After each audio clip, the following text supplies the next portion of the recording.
Welcome to another edition of Media Rants. Hey, you all saw recently that the Trump administration, through their FCC commissioner or chair of the FCC, Brendan Carr, went full gangster. I think Mr. Carr said that ABC could get rid of Jimmy Kimmel the easy way or the hard way. Make a long story short, Kimmel was suspended. Suspension didn't last even a week. He came back.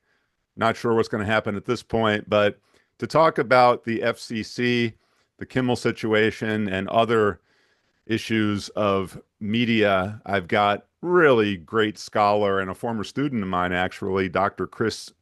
Terry. Chris, thanks for doing this. I appreciate it. Always, Tony. It's always great to see you.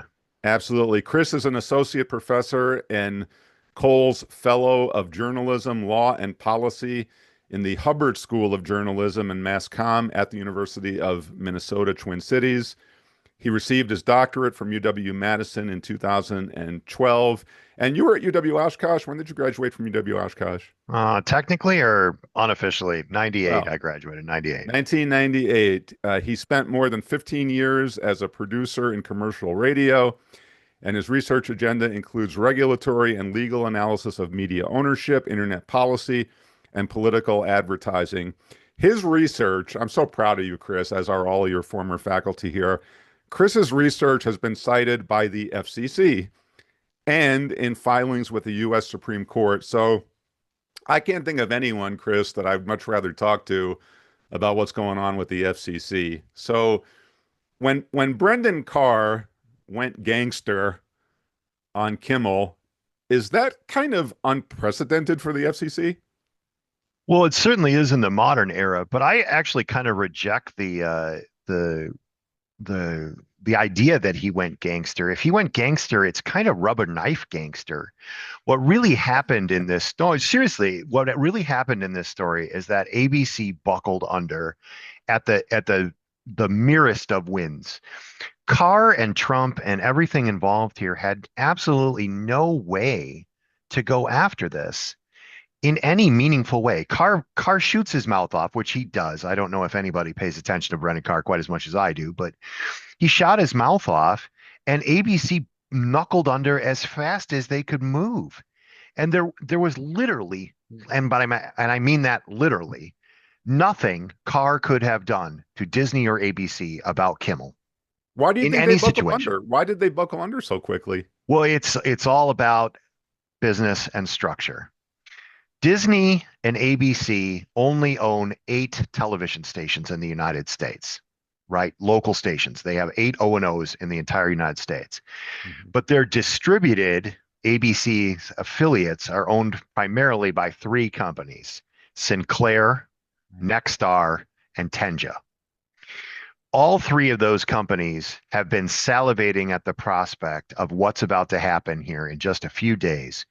And that is that the FCC is going to try to revise the television ownership rules. These rules have been on the books arguably since 1996, but officially since 2002. That includes a cap on the number of stations that a single company can own nationwide, but also how they can own them in an individual media market. Tenja and Nexstar have been trying to merge for years, but haven't been able to do so because the rules have prevented it. Those rules have been tied up in a series of court battles for over 20 years, but the FCC is going to get a fresh crack at it. In March of this year, the Eighth Circuit finally gave the FCC the go-ahead to move forward on revising those rules. It's been in and out of the Supreme Court. It's been out of the Third Circuit so many times, it's ridiculous. I've spent basically most of my academic career tracing that. Right. But we're at a point now, literally on the 30th of September, where the FCC is going to launch into a proceeding that's going to change those rules. And what this is really all about is that Sinclair, Tenja, and Nexstar want to stay on the right side of Brendan Carr and the rest of the Republicans at the FCC because they need the mergers that will follow those rule changes to happen quickly. And here's why. And this is not being talked about, but it is part of the structure of this. They need those mergers to move through quickly. They need them to be done by the early next year, maybe May or June of next year, so that those stations are in control of those companies by the time the political advertising dollars start to roll in ahead of next year's Wow. midterm elections. And that is what this is all really about. Well, how much will the ownership cap be raised? Like you said that currently, Substantially. But the thing that matters most is that what they are looking at doing is allowing them to own more than one of the top two stations in a market. Right now, the existing rule, and this goes all the way back to the 1970s, a single television owner could not own two of the network affiliate stations in a single market. right, That can't happen with the kind of ownership structures that we're talking about after Tenja and Nexstar merge. And of course, Sinclair owns duopolies all over, and then they operate joint service agreements, which are functionally duopolies in other markets too. But because ABC programming is so prominent on Nexstar and Sinclair stations, they made an effort to get Kimmel pulled. They cannot have programming that pisses off Brendan Carr on the air because Carr is an old school content regulator and he's a hardcore Trumpist. And Carr was around during the first Trump administration. He was on the FCC back then. He was one of Trump's appointees back then. right. And he is an old school content regulator.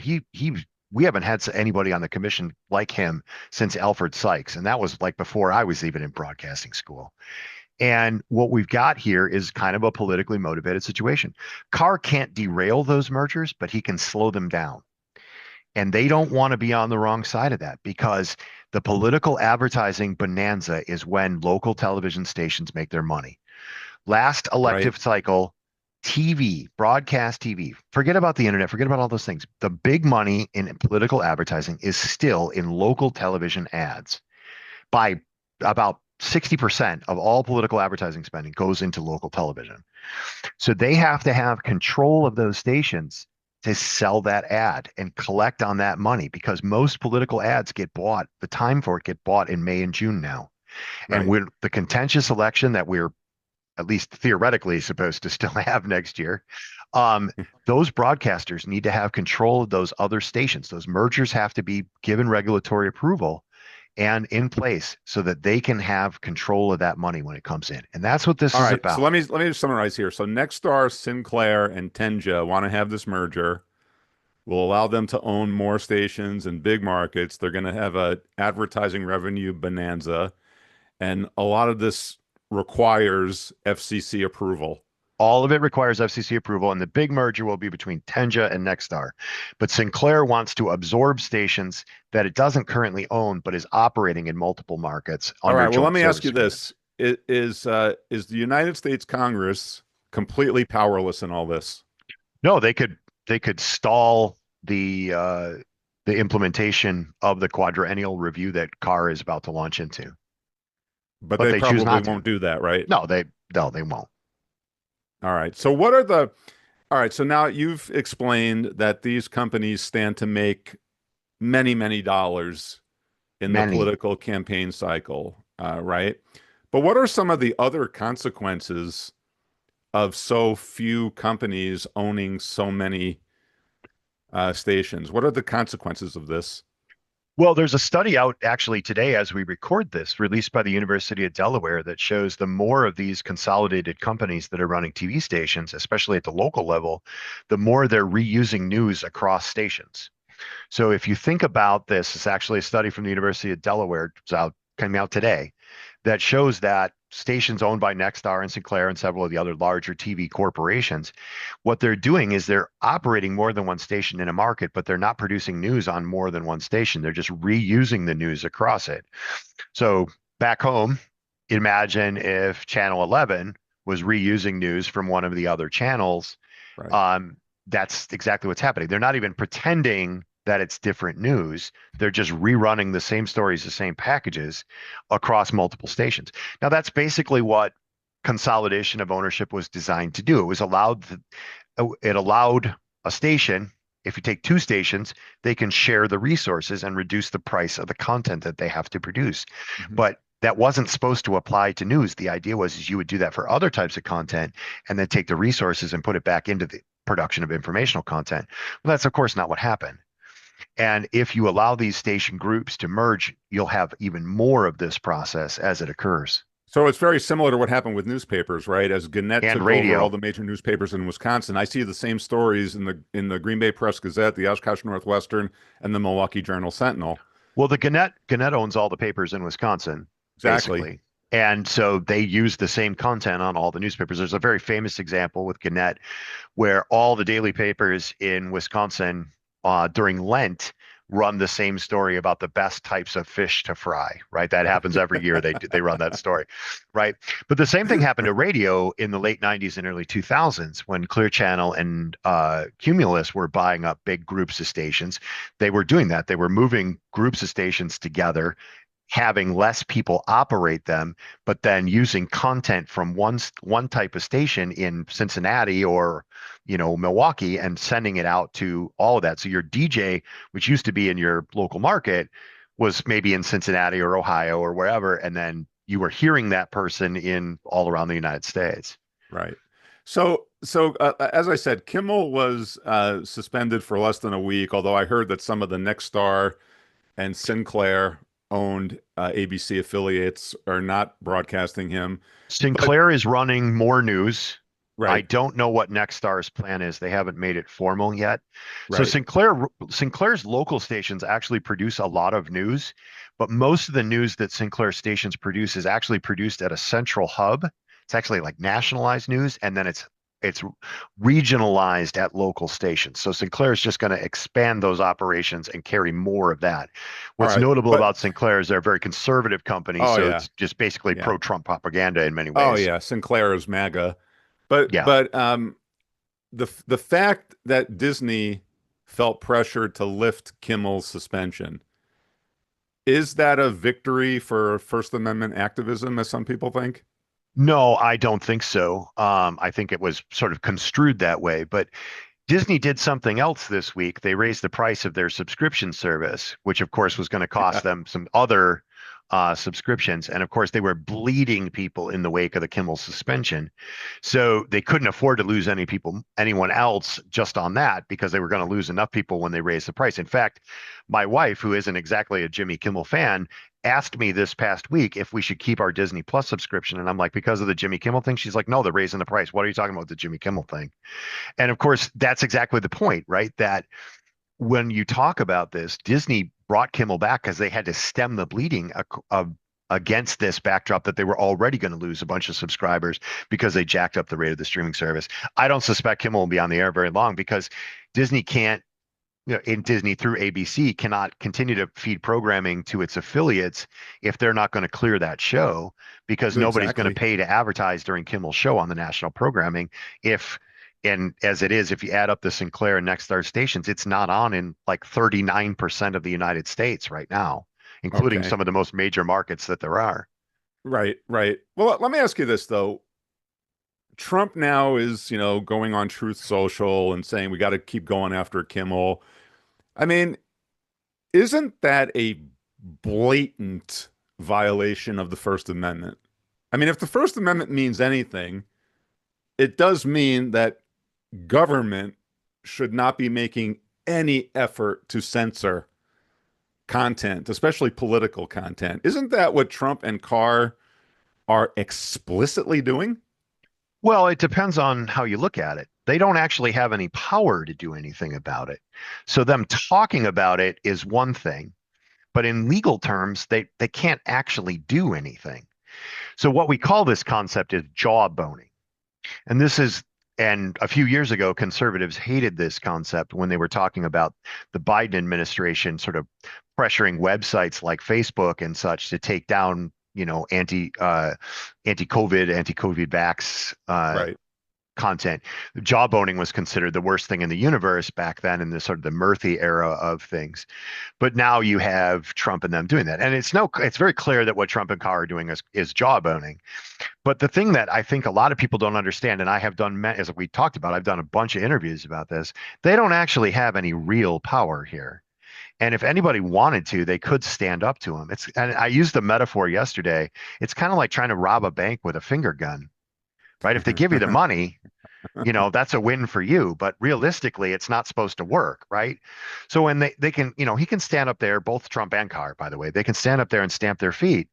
but they don't really have any authority or power to do anything about it other than stand up there and stomp their I feet. mean, do you think the stage for this was set by, say, ABC literally giving Trump $16 Yes. million dollars because George Stephanopoulos said that Trump was found liable for rape instead of the more accurate thing, which was he was found liable for sexual abuse and defamation? Why the hell did ABC pay out for that? Well, I mean, I don't know why they chose to do that. They may have assumed that it was going to cost more to fight it in court. I mean, those lawsuits can be very expensive to defend against, and Trump's always shown that he'll just continually throw money at a situation until, in court to keep it going. Right. But, it comes down to a really basic premise in a small d democratic society. The press is supposed to be antagonistic against the government, Yeah. and they have very much acquiesced that responsibility across all sectors. It's not just about Disney, right? And I don't understand it, right? I mean, I train journalists for a living, and I don't understand why the sort of the values that I learned all those many decades ago in Oshkosh are not like still being drilled into these people at the highest level. I mean, there's Gen Xers and old boomers still running these media companies, and I don't know where's the fire, where's the fight that we used to have. It's all gone, and I don't get it. Like, I don't understand it. Like, this is a time for the press to shine. We have an administration that's engaged in every kind of abuse you could imagine. This is what the press is designed. This is why we have a First Amendment, is for times like this. But again, it comes back to the finger gun. If I can point a finger gun at you and get you to give me your wallet, right? Why would I not do it? Right? If I can And be it, and it, Trump and I can bully everybody into doing exactly what I want, and they're not even going to try to fight back, I'm going to do that. It's hard to blame the guy, right? do you think, we started off talking about the FCC. Do you think okay, the FCC was created in 1934, correct, with the original Telecommunication Act? And uh, do you think the FCC in this day and age is it kind of passé? I mean, obviously Brendan Carr wants to use it in his own way as a weapon against content they don't like.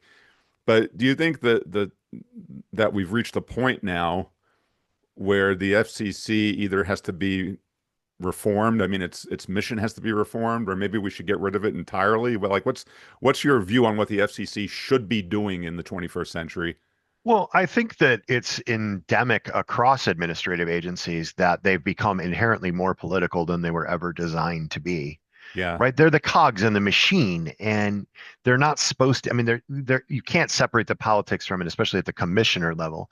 But where we really see the problems with not only the FCC but the FTC and some of the other three-letter agencies at this point is that the politics has gone down below the commissioner level and has really infected the staff levels as well. And that Right. really gets away from what those agencies are supposed to do. You take a bunch of people who are really smart about what those agencies are supposed to do. They're experts in it, and you put them in a room so that they can come up with the best solution without sort of the influence of politics, right? Congress tells them what to do. Like, we want a regulation on this, and then they put all a bunch of smart people in the room and figure out the best way to do that. And then that's the way administrative agencies are supposed to work. But now you have polluted those agencies with people who want to use them to grind. I mean, you have a Federal Trade Commission right now that is trying to enforce antitrust law and deception enforcement against pornography providers. I mean, it's preposterous, and it's really just axes being ground along political lines, and it Well, makes it's no really sense, and sad, it's right? really a Because shame, frankly. yeah, well, it's sad because Biden didn't he had Lena Khan at the FTC, correct? And she was one of the really great reformers. And then JD Vance during the campaign let people believe that, oh yeah, we might keep Lena Khan on because we're very critical of corporate America. And then literally she gets fired on day one when Trump gets Well, I in. mean, it's natural for the chairman of a committee to get, or an agency to get fired when presidential Oh yeah, of administrations course. But change. they But suggested they might not do that. yeah, that was preposterous, and anybody who believe that, I've got a bridge I can sell you too. So, but I mean, to answer your question about the FCC, the problem is that the FCC is kind of old, and there are other agencies that have some adjacent powers to the FCC. If they put me in charge and gave me all the power, I would restructure the FCC and make sure that it understood what it was supposed to be doing now. Yes. And I mean, we still need the agency. It still does actually really important work that doesn't have anything to do with Brendan Carr's personal access to grind. It still allocates spectrum, still in charge of broadband deployment things. I mean, there is work that happens every day there that's actually really important. But Yeah. the thing about Carr is he is a showboat, right? And he's a dedicated Trumpist. He wrote a chapter in the Project 2025 He book did. about what he wanted to do. But it all comes down to one really simple thing. Carr has always wanted to be a content regulator, and especially against content that he politically hates. I've been saying it for a decade. No one listened to me about it. I was talking about this guy 10 years ago, and people thought I was crazy. I'm like, they called him a technocrat at one point. I'm like, no, no, he's not. And I mean, what we're seeing is what I predicted would happen when they put him in charge of the agency. Remember that under the first Trump administration, we had Ajit Pai. Ajit Pai was a hardcore, dedicated conservative technocrat. He wanted to get rid of regulations and allow media and tech companies to run rampant and make as much money as possible. But Right. even then, even against that backdrop, Carr was in conflict with Pai on all kinds of issues. And right at the end of the previous Trump administration, they had it out over Section 230. Pai didn't want to touch that because that's a defense for tech industry. But Carr absolutely wants to reform that because it'll give the FCC authority to regulate. I mean, very simply. Give us the Cliff Note version of what Section 230 is. Section 230 is a 1996 law that was part of the Communications Decency Act. But what it basically does is it allows internet platforms and social media places to have protection for the content that you and I post on it. Carr wants that to go away. He wants platforms to have to moderate every single post on them so that he can dictate what kind of content can be on them. And without Section 230, it's very likely that we would see, especially after Free Speech Coalition versus Paxson this summer, and now that the internet is subject to intermediate scrutiny, we would very likely see a cable level regulation scheme applied to internet content. Right Right. now, if I own a social media platform and you post a bunch of stuff on there, I'm not responsible for anything that you say. Right. But absent Section 230, I'm responsible for everything that you say. Exactly. And And so that's what clearly Carr that's why has long sought, right? the platform owners obviously want to keep Section 230 in place, And right? that's why Pai fought with Carr over it in March of Right. 2020 when Trump tried to get Section 230 repealed during the first Trump administration. Carr was out there, Mr. Burnsing it at one point on Fox Yeah. News about it. Let me ask you about the internet platforms and how they should handle, controversial speech or information. Are you a free speech absolutist on these issues? I mean, for example, like with X that Elon Musk has owned now for the last few years, is it your view that, hey, if Nazis and white nationalists and anarchists, various controversial folks out there, if they want to post, more power to it? The answer should be for people to be critical thinkers, buyer beware, or do you think that kind of like what the Biden administration was trying to do, try to aggressively get these platforms to police themselves? I mean, what's your view on this? Well, I think you're talking about two sides of the same coin. I think platforms can do a better job of policing themselves, but I also don't think that the government should be involved in that process. Remember, Musk owns Twitter or X, whatever we Yeah. call it these days. It's his house. He can treat it however he wants, right? It's 830 Scott Street. If he wants to invite a bunch of people over and trash the place, that's his business. But what's important is that the government is not involved in that process. And yes, you trained me to be an absolutist, whether you meant to or not, back in the day, made an extremist out of me, by the way. But that said, like, remember that the all important concept in free speech and the First Amendment is state action. Right? It only protects us against the government. It Right. doesn't protect us from the platforms. Do I think they could do a better job of policing up some of the really nasty stuff? Sure. But it's not up to me to decide that for them. And I really would object to the government being put in the role of that because I can see where that leads very quickly. It's yes, do I object to Nazi speech? I certainly object to it. I certainly object to people like Westboro Baptist Church. But I'd rather have that stuff be available and not have the government deciding what we can see online than the Right. alternative to that. Okay. Well, kind of related to this, Chris. So in the follow-up to the assassination of Charlie Kirk, we have seen a number of people fired from jobs, doxxed, for expressing either glee at Charlie Kirk's death or not being sufficiently mournful. This has especially gone on in public schools and things like that. So right here in Oshkosh, we've got a situation going on right now where a teacher on his private social media, right, said essentially the world is better off without Kirk. But then he said, but I don't really wish death on anybody, blah, blah, blah. And there are attempts to get this guy disciplined or fired. I mean, what's your view on things like this? I mean, should anyone be doxxed or fired because of what they say about Charlie Kirk? Rest in peace. Well, I mean, again, this comes down to the discrepancy between what is free speech and what is the First Amendment, right? One of the things that I think is really interesting about free speech today as a general concept and theory is that everybody wants free speech, but they don't want the consequences that come along with free speech, right? Well, I mean, that's what it comes down to. And this is very true on the conservative side, by the way, Oh, right? They want to yeah. be able to say whatever they want without any societal consequences for it. But that's not how it works, right? That our system has always been based on a system of subsequent punishment, that you could say whatever you wanted to say, but you could be punished for it rather substantially for it afterwards. What's different about our system than any other system on earth, frankly, is that the First Amendment protects you from the government doing that, but it never has protected you from societal, things. In the case of a school teacher, if it's a public school teacher, that's state action against him. That's a different sort of scenario. You Right. shouldn't be punished for that. But if people object to the things that you say, they can shun you, they can do things. You don't have a protection against a private employer. Now, I don't think that that's how it should be, but that is how it works, right? Hmm. I certainly had one of those people who's sad that Charlie Kirk died. I don't like political violence. No. But I mean, again, Kirk fostered the kind of environment that led to that, right? And I'm not talking about his speech. I'm talking about the fact that he actually advocated for guns on college campuses, right? I mean, that's, you can't separate those two things. And if that makes me unpopular and people want to yell at me and scream at me, you won't be the first people Well, to and I yell and mean, scream at me I for mean, an let's face unpopular it. view. His organization created the Professor Watch List, and lots of people on that Professor Watch List have faced nonstop death threat.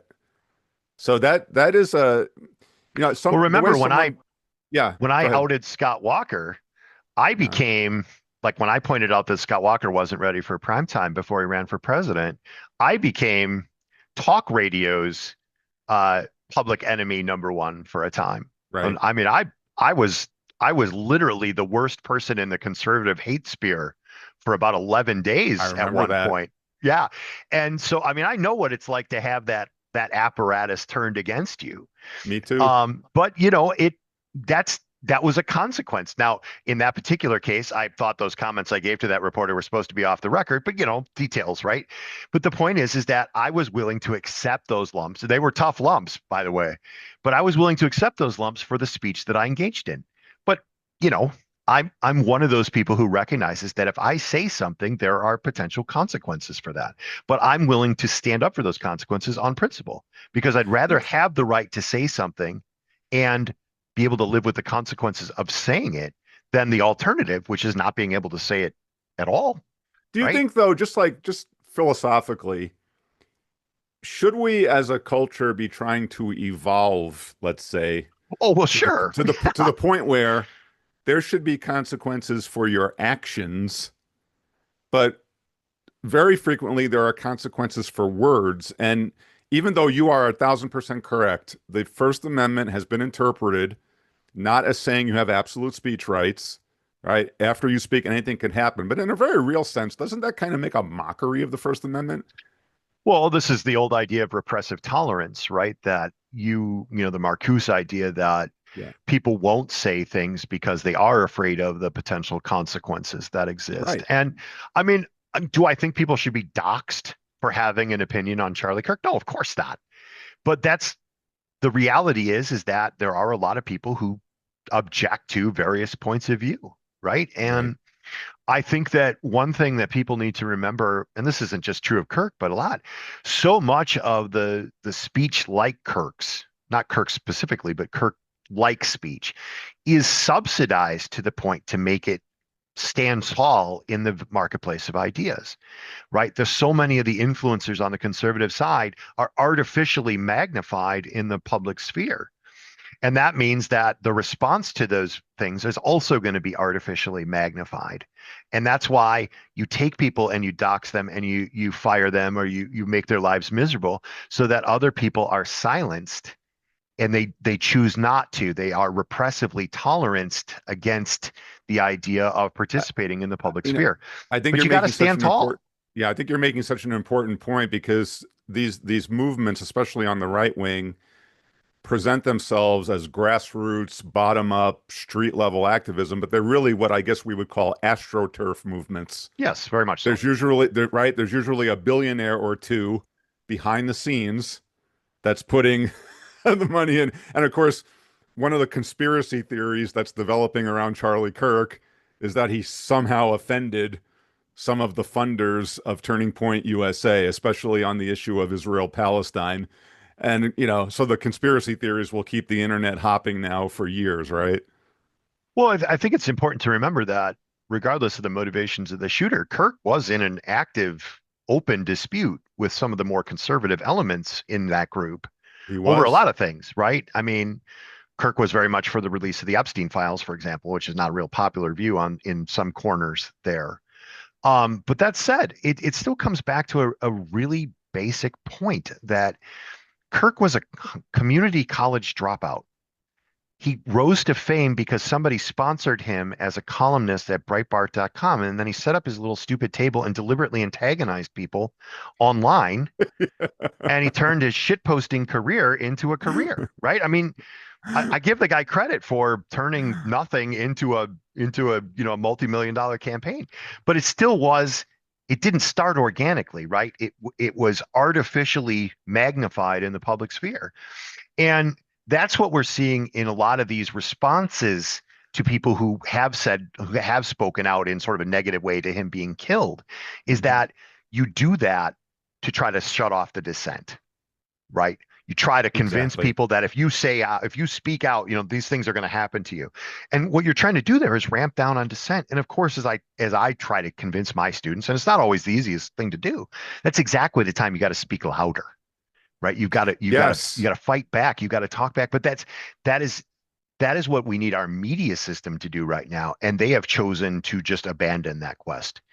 And it's really hard for somebody who believes in sort of these, like, sort of core values and fundamental principles at small d democracy, to watch it happen, because this was your moment, man.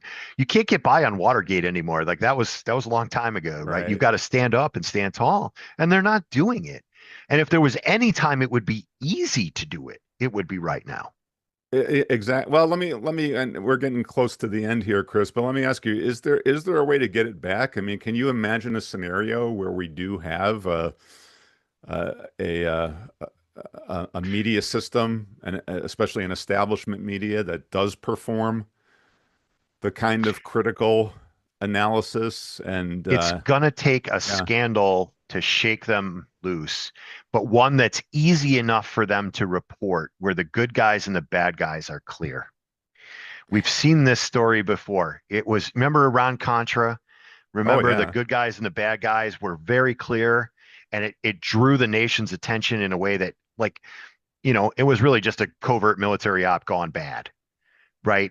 But then all of a sudden you have these just horrible characters dealing with other horrible characters, and you have this multi-level scandal. It's going to take something like that to sort of But some let me some ask you kind this, of Chris. story narrative that they can tell I to agree, shake them loose. but can there be that kind of scandal in the social media age? I I mean, don't I know. wonder if Reagan and Oliver North and all those people, if there had been the kind of social media that we have now, would they have been able just to very easily spin it away?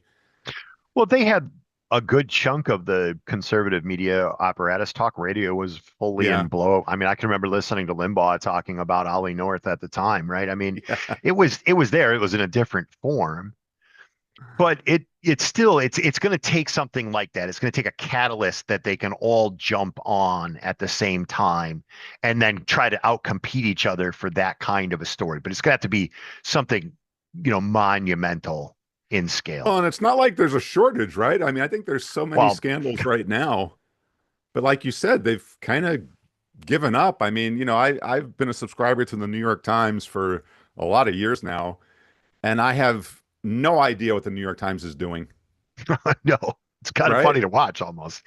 It, It's like it- almost it's like a it's parody of I mean, itself. the way they minimize, right, some of the most horrible things going on. I mean, what I guess they've calculated that somehow if they just present things as factually true as possible, that's going to hurt their bottom line.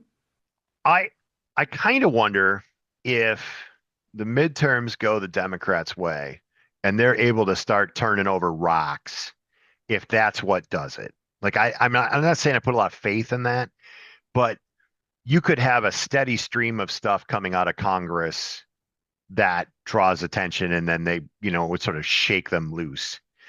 But they're all doing it, right? Nobody's standing tall. So they've all kind of agreed to sort of acquiesce. And that's why I think it takes sort of a universal event to catalyze them. Because they have to compete against each other. Right now they're competing each other for who can knuckle under the fastest. But if they can get, well, that's just true, Tony. If I they can know. get something that can get them to compete in the other direction, it'll shake them loose. I mean, It doesn't exist right now. The Washington Post recently fired Karen Attiah, one of the great journalists of her Yes. generation, because she put out a series of tweets that there's no way she celebrated Charlie Kirk's death. No, she quoted him directly. She quoted him directly, and she was raising some serious questions, right? Especially as a black woman in America, and here's what Charlie Kirk actually said, like what the hell is going on with the Washington Post? Well, it's ownership. All comes back to who controls the media, Tony. I think you might have taught me that back in the 90s Yeah. when we were together back when. Back in the day, you remember Ben Bagdikian's Oh, great book, sure. right? The Media Yeah. Probably Monopoly. got his book. I probably could reach Yeah. up and grab And it I mean, here. even I, back in the day when I first read that book, The Media Monopoly, I thought, okay, maybe Ben is just exaggerating here, right? And now it turns out that you talk about spot on books. Oh, yeah. He called it. Actually, look, Do you have it? Here we go. Yep. The Media Monopoly, Ben Bagdikian. I think you gave me this copy. I may have, Chris, and I'll tell you, at the time, even I thought, yeah, maybe he's kind of exaggerating. If anything, he didn't go far enough. No, he could not have anticipated how far it would be. All of those 1980s media Yeah, critics, right? Chomsky, Manufacturing Consent, Bagdikian, Neil Postman, Entertaining Ourselves to Death. right. I mean, all of those dudes were on to something big. And sadly, we're living through this nightmare right now. Yeah. Well, we changed. Did you see Jon Stewart's bit last week where he was kind of like playing this role of a pro-Trump broadcaster, and he was No. doing it very satirically, but I was watching it thinking, he's kind of portraying what is going on right now. Remember that for the longest time, our media system was designed around a concept, both structurally and a value system, in making sure that we had access to political information. Yeah. But with the 1996 Telecommunications Act, that value system was replaced by one where we thought a media system would work better if it made more money, if we could find ways to make it more efficient. We let the economists set the values, Right. and it's we are living with those constitutive choices that we made in the 1996. And the internet was built on that value system. It was designed around that value system. It sure And I was. fundamentally believe that that is the moment at which everything changed, right? And I might have spent a little time studying and thinking about this too, is that when we change this core value from small d democracy, access to political information and freedom of speech, to one that is based around economics as a way to achieve those goals.